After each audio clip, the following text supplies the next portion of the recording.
This morning I'd like to tell you about Class C books and why you should read more of them.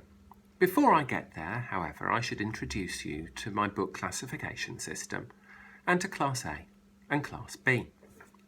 This is a Class A book. It is big, intimidating, written by someone well known, probably from the 19th century, quite possibly with a huge beard. Jane Austen, one of the greatest writers of Class A books, was renowned for her huge beard. I haven't read it. To do so would take time and energy and concentration and effort, and when I did it I would feel a sense of satisfaction and I'd have added a significant chunk to my cultural hinterland. If you have read it and can recommend it, please let me know. This is a Class B book.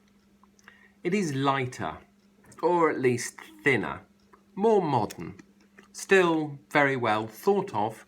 It may have been nominated for an award or two. I read this one a few years ago. There were a couple of passages where I had to concentrate to get through, a couple of difficult bits, but basically I really enjoyed it and would thoroughly recommend it to you. This is a Class C book. It is easy to pick up, easy to dive into, unlikely to win any awards, doesn't take long to read all the way through. I've read it several times. When I was 17, I read voraciously, mostly Class C books.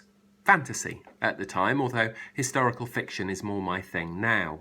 I was once introduced by a friend as someone whose only vice was cheap historical fiction. I would have denied it, but I had Bernard Cornwell in one hand.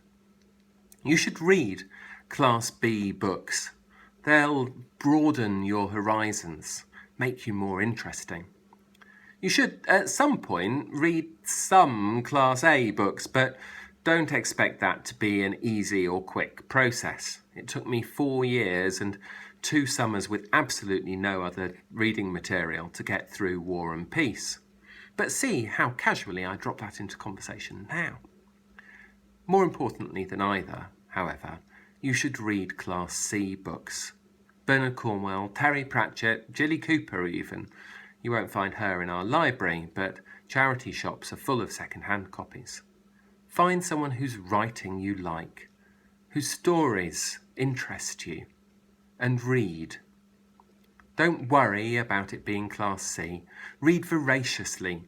Read in between those gaps when you're ploughing your way through the great Danish epic or whatever happens to be your Class A project.